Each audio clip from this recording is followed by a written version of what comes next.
वाहेगुरु जी दा खालसा वाहेगुरु जी दी फतेह। गुर प्यारी साध संगत जियो, आज मैं आपको गुरु नानक देव जी की एक बहुत ही प्यारी साखी सुनाने जा रही हूँ। अगर आपको यह साखी पसंद आए तो वीडियो को लाइक करें और चैनल को सब्सक्राइब करना ना भूलें। एक बार गुरु नानक देव जी एक गांव में आए। उस गांव में एक डाकू रहता था जिसका नाम भूमि डाकू था। वह चोर था, इसलिए सभी उससे बहुत नफरत करते थे। जब उसने गुरु नानक देव जी को देखा तो उसने गुरु जी को आदर पूर्वक अपने घर बुलाया ताकि वह उनकी सेवा कर सके। गुरु जी को उस चोर पर दया आ गई और उन्होंने कहा कि वह अवश्य कृपा करेंगे और उनके घर अवश्य आएंगे, लेकिन उससे पहले उसे 4 वचन देने होंगे। पहला वादा यह है कि वह कभी भी किसी गरीब के घर चोरी नहीं करेगा। दूसरा वादा यह है कि अब से उसे हमेशा सच बोलना होगा।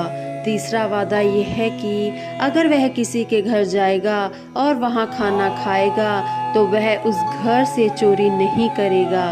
चौथा वादा यह है कि वह किसी और पर दोष नहीं लगाएगा। भूमि डाकू ने चारों वचन निभाने का वादा किया। गुरु नानक देव जी फिर उसके घर गए और उन्होंने साथ में एक अच्छी शाम बिताई। भूमि डाकू को बहुत खुशी हुई और वह धन्य हो गया कि उसके घर में इतनी बुद्धिमान और आध्यात्मिक आत्मा आई है। बाद में भूमि डाकू चोरी करने निकल पड़ा। चूँकि उसने गरीबों से चोरी ना करने का वादा किया था, इसलिए उसने राजा के घर जाकर चोरी करने का फैसला किया। जब वह राजा के घर पहुंचा तो महल की रखवाली कर रहे सैनिक थे। जब वे कहीं और देख रहे थे तो उसने चुपके से अंदर घुसने की कोशिश की। हालांकि एक अंगरक्षक ने उसे पकड़ लिया और उससे पूछा कि वह वहाँ क्यों आया है।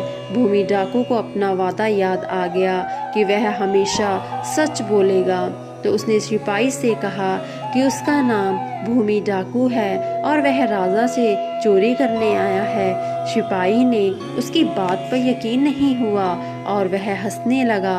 उसने सोचा कि वह राजा का दोस्त है और उसे अपने साथ ले गया।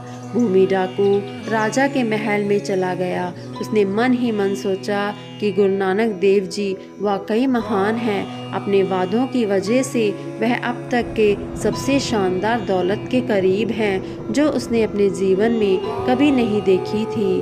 उसने सभी तरह के आभूषण और खजाने देखे और उसने इन सबको अपने बैग में रखना शुरू कर दिया।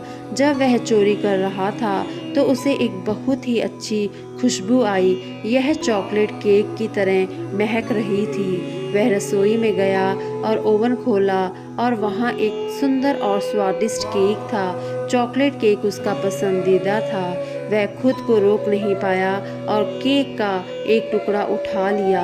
इसका स्वाद बहुत बढ़िया था, लेकिन जैसे ही उसने इसे चखा उसे गुरु नानक देव जी से किया अपना वादा याद आ गया कि अगर वह किसी के घर खाना खाएगा तो वह उससे के घर चोरी नहीं करेगा। इसलिए उसने अपना बैग वहीं रख दिया और महल से बाहर आ गया। सुबह जब राजा को पता चला कि केक का कुछ हिस्सा गायब है और खजाने की थैली जमीन पर पड़ी है, तो उसने कहा कि कोई वहां आया होगा और उसने अपने आदमियों को उसके सामने लाने का आदेश दिया। राजा के आदमी शहर में गए और सभी लोगों से इस बारे में पूछने लगे, लेकिन कोई भी कुछ नहीं बता सका। थोड़ी देर बाद पहरेदारों को गुस्सा आ गया और उन्होंने लोगों को पीटना शुरू कर दिया।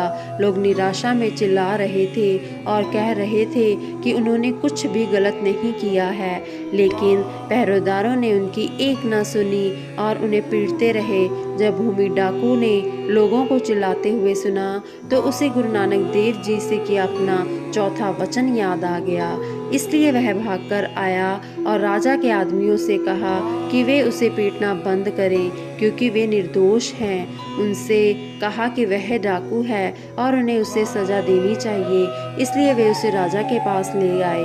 भूमि डाकू ने राजा को सारी बात समझा दी, लेकिन राजा असमंजस में पड़ गया और पूछा कि उसने सुना है कि किसी को उस पर संदेह नहीं था, फिर उसने यह बात कबूल क्यों की? भूमि डाकू ने कहा कि गुरु से किया गया उसका चौथा वादा याद आ गया कि वह अपने किए का दोष दूसरों पर नहीं डालेगा। ये लोग उसके लिए दोष ले रहे थे, इसलिए उसे अपना वादा निभाना ही था। राजा बहुत प्रभावित हुआ। उसने कहा कि उसके पास ज़रूर कोई महान गुरु होगा, क्योंकि उसने अपने गुरु से किए गए सभी वादे पूरे किए हैं। उसने कहा कि वह अपने गुरु से बहुत प्रभावित है और वह उसे सजा नहीं देगा और वह जाने के लिए स्वतंत्र है। तब भूमि डाकू ने राजा से पूछा कि जनता को बिना किसी गलती के पीटा गया। राजा ने एक बड़ी पार्टी आयोजित करने और सभी को आमंत्रित करने का फैसला किया। पार्टी के दौरान भूमि डाकू सभी के सामने खड़ा हुआ। उसने सभी को बताया कि उसे नहीं पता कि गुरु नानक देव जी अब कहाँ हैं, लेकिन उसने उनके किए गए सभी 4 वादे पूरे कर लिए हैं। अब वह 5वां वचन लेंगे कि वह फिर कभी चोरी नहीं करेंगे और गुरु नानक देव जी की शिक्षाओं का पालन करेंगे।